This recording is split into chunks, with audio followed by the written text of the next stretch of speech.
नमस्कार। आज हम बात कर रहे हैं गहन कार्य की, मतलब डीप वर्क। ये वो कला है जिसमें हम बिना किसी भटकाव के पूरी तरह ध्यान लगाकर काम करते हैं। हाँ, और हमारे पास कैल न्यूपोर्ट की किताब पर आधारित कुछ ऑडियो नोट्स भी हैं। बिल्कुल। तो चलिए देखते हैं कि इन नोट्स में क्या खास है। सही। और आज के दौर में जहाँ इतना शोर है, इतनी डिस्ट्रैक्शंस हैं, ये जो काबिलियत है ना गहराई से फोकस करने की, ये बहुत कीमती हो गई है। हाँ, कीमती तो है पर मुश्किल भी उतनी है पाना। वही तो।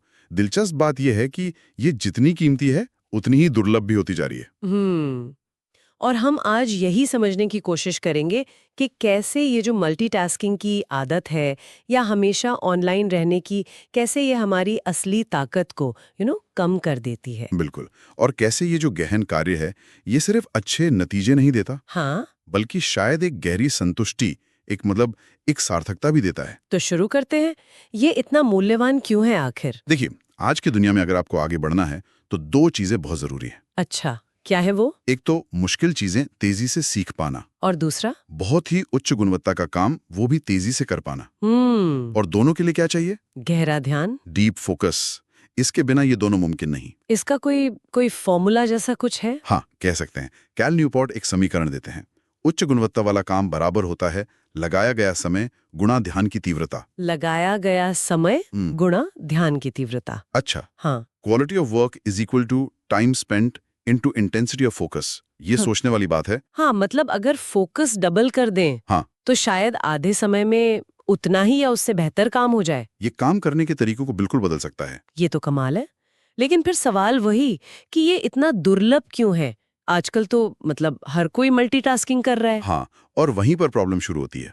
एक रिसर्च है सोफी लीरॉय की। हाँ, मैंने सुना है अटेंशन रेजिड्यू के बारे में। बिल्कुल। जब हम एक काम को अधूरा छोड़कर फटाक से दूसरे पर कूद जाते हैं तो हमारा दिमाग, हमारा ध्यान वो पिछले काम में ही कहीं ना कहीं अटका रह जाता है। अच्छा। इसी को अटेंशन रेजिड्यू कहते हैं। और नतीजा, जो नया काम शुरू किया है उस पर हमारा प्रदर्शन गिर जाता है। और आजकल के ऑफिस भी तो ऐसे ही हैं, ओपन ऑफिस प्लान्स। एकदम। जैसे फेसबुक का वो द हॉल वाला कॉन्सेप्ट था। आइडिया अच्छा था कि लोग आपस में बात करें, सहयोग बढ़े। लेकिन भटकाव भी बढ़ गया। बहुत ज्यादा। और एक और दिक्कत है, लोग ना अक्सर व्यस्त दिखने को ही प्रोडक्टिव मान लेते हैं। बस भाग दौड़ कर रहे हैं, ईमेल चेक कर रहे हैं, मीटिंग्स में हैं। हाँ, लगता है बहुत काम हो रहा है। जबकि असल में शायद गहरा सोचने वाला काम हो ही नहीं रहा। इसीलिए जो लोग सच में डीप वर्क कर पाते हैं ना, वो आज के दौर में बहुत आगे निकल जाते हैं।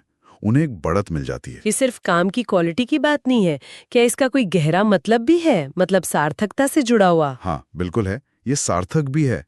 कैल न्यूपोर्ट एक लोहार का उदाहरण देते हैं, रिगी वेरार, अच्छा।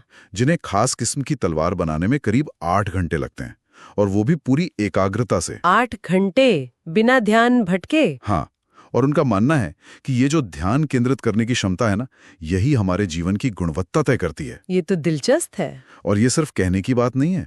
एमआरआई स्टडीज भी दिखाती हैं कि हम कैसे अपने ध्यान को मैनेज करके दुनिया को देखने का नजरिया बदल सकते हैं। जैसे कुछ बुजुर्ग लोग होते हैं, वो जानबूझकर नकारात्मक चीजों के बजाय सकारात्मक चीजों पर ज्यादा ध्यान देते हैं। ये तो कुछ वैसी बात हुई जो मनोवैज्ञानिक मिहाई चिक्सिंटमिहाई कहते हैं, फ्लो के बारे में। एकदम सही पकड़ा। Flow state. जब आप किसी चुनौतीपूर्ण लेकिन सार्थक काम में पूरी तरह से तन मन से डूब जाते हैं, समय का पता नहीं चलता। हाँ। वही अनुभव सबसे ज्यादा संतुष्टि देता है। और गहन कार्य हमें उसी फ्लो स्टेट तक ले जाने का एक रास्ता है। तो ये तो समझ आ गया कि ये क्यों जरूरी है, क्यों फायदेमंद है। पर सवाल ये है कि इसे करें कैसे, अपनी आदत में कैसे लाएं? सिर्फ सोच लेने से तो होगा नहीं। नहीं, बिल्कुल नहीं। अच्छी मंशा काफी नहीं है। इसके लिए ना आदतें बनानी पड़ेंगी, तरीके अपनाने पड़ेंगे। कैल न्यूपोर्ट 4 मुख्य रणनीतियां बताते हैं। 4? हाँ। अच्छा, क्या है वो? पहली है मोनेस्टिक अप्रोच। जैसे कोई साधु सन्यासी होता है ना, दुनिया से एकदम कट कर। हाँ, काफी हद तक। जैसे कंप्यूटर साइंटिस्ट डोनाल्ड नूथ, उन्होंने तो ईमेल इस्तेमाल करना ही बंद कर दिया था ताकि कोई भटकाव ना हो। ये सबके लिए नहीं है, जाहिर है। हाँ, ये तो मुश्किल है। हाँ, और क्या है? दूसरी है बाय मॉडल अप्रोच। इसमें आप अपना समय बांट लेते हैं। कुछ तय समय, जैसे कुछ दिन या हफ्ते, आप पूरी तरह गहन कार्य के लिए रखते हैं, बाकी समय दूसरे कामों के लिए। जैसे कार्ल जंग थे। अच्छा, वो साइकोलॉजिस्ट। हाँ। वो सुबह के कुछ घंटे बिल्कुल अकेले में लिखने में बिताते थे और दोपहर बाद अपने मरीजों को देखते थे। तो एक तरह का बैलेंस। ये ज्यादा प्रैक्टिकल लग रहा है।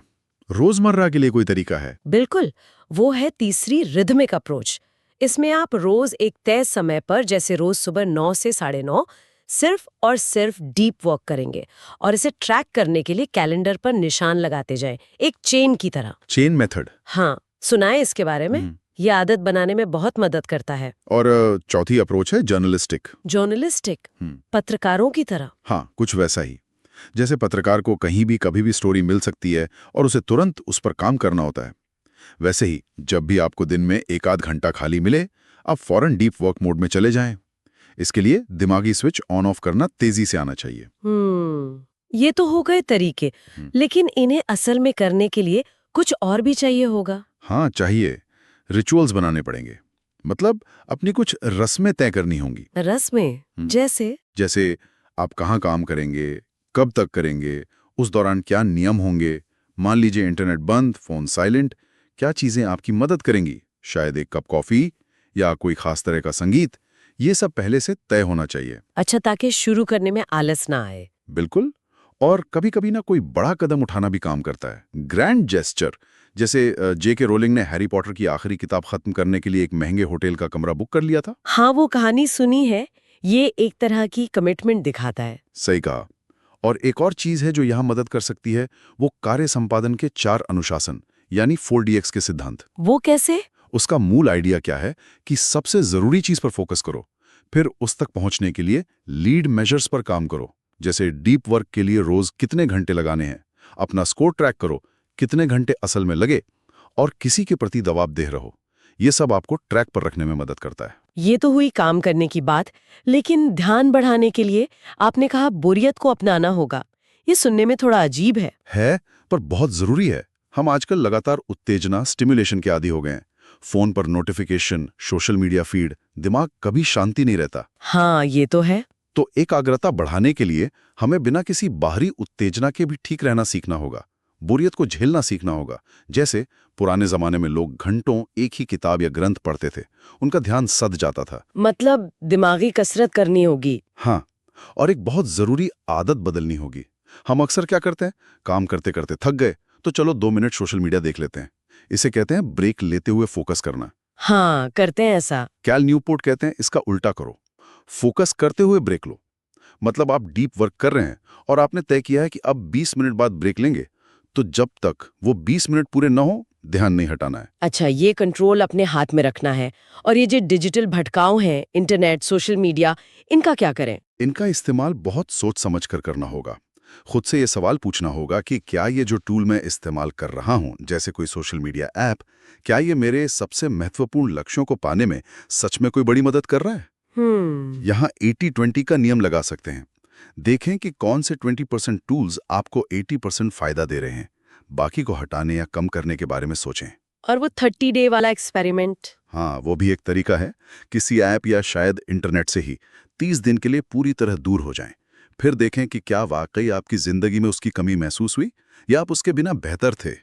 यह आपको अपनी आदतों को समझने में मदद करेगा। इतनी मेहनत, इतना फोकस, इसके बाद आराम भी जरूरी है या आलस बुरी बात है? अरे, आराम तो बहुत जरूरी है। सिर्फ ठीक नहीं, बल्कि एकदम आवश्यक है। अच्छा। क्यों? पहली बात, आराम हमारे प्रदर्शन को सुधारता है। जब हम आराम कर रहे होते हैं, हमारा अवचेतन मन उन मुश्किल समस्याओं पर काम करता रहता है जिन पर हम जागते हुए अटक गए थे। हाँ, कई बार सुबह उठकर अचानक कोई हल सूझ जाता है। बिल्कुल। दूसरी बात, ये हमारी मानसिक ऊर्जा को रिचार्ज करता है। डीप वर्क बहुत थकाने वाला होता है, बिना आराम के आप रोज रोज वो नहीं कर सकते। और तीसरी, ये बर्नआउट से बचाता है। और क्या कोई लिमिट है कि एक दिन में कितना डीप वर्क हो सकता है? हाँ, स्टडीज बताती हैं कि ज्यादातर लोग, चाहे वो कितने भी एक्सपर्ट क्यों ना हो, एक दिन में मुश्किल से 4 घंटे ही उच्च स्तर का गहन कार्य कर पाते हैं। उसके बाद क्वालिटी गिरने लगती है। सिर्फ 4 घंटे? ये तो काफी कम लगता है। हाँ, लेकिन वो 4 घंटे इतने प्रोडक्टिव हो सकते हैं जितना शायद 8 घंटे का सतही काम भी ना हो। सही बात है। तो हमने आज समझा कि ये गहन कार्य क्यों इतना कीमती है, क्यों आजकल मिलना मुश्किल हो गया है, क्यों ये हमें एक तरह की सार्थकता और संतुष्टि देता है, और सबसे जरूरी कि इसे अपनी आदत कैसे बनाया जा सकता है। हाँ, और ये उस काम से बिल्कुल अलग है जिसे न्यूपोर्ट शैलो वर्क कहते हैं। वो सतही काम जो दिमाग ज्यादा नहीं लगाता, जिसे आसानी से कोई और भी कर सकता है, और ये दुनिया में ज्यादा मूल्य नहीं जोड़ता। जैसे बहुत सारी ईमेल्स का जवाब देना या रूटीन मीटिंग्स। तो फोकस गहरे काम पर होना चाहिए। बिल्कुल। जाते जाते एक सवाल छोड़ जाता हूँ सबके लिए सोचने को। हाँ, बताइए। क्या हम अपने खाली समय को, अपने लेजर टाइम को उतनी ही सजगता और प्लानिंग के साथ बिता सकते हैं जितना हम अपने काम के समय को प्लान करने की कोशिश करते हैं? अपने खाली समय को प्लान करना। हाँ, शायद ऐसा करने से हम उन आदतन भटकाओं से बच सकें, जैसे बिना सोचे समझे टीवी देखना या फोन स्क्रॉल करना, और अपने जीवन को काम के बाहर भी और ज्यादा उद्देश्यपूर्ण और संतोषजनक बना सकें। सोचने वाली बात है ना? हाँ, बिल्कुल सोचने वाली बात है।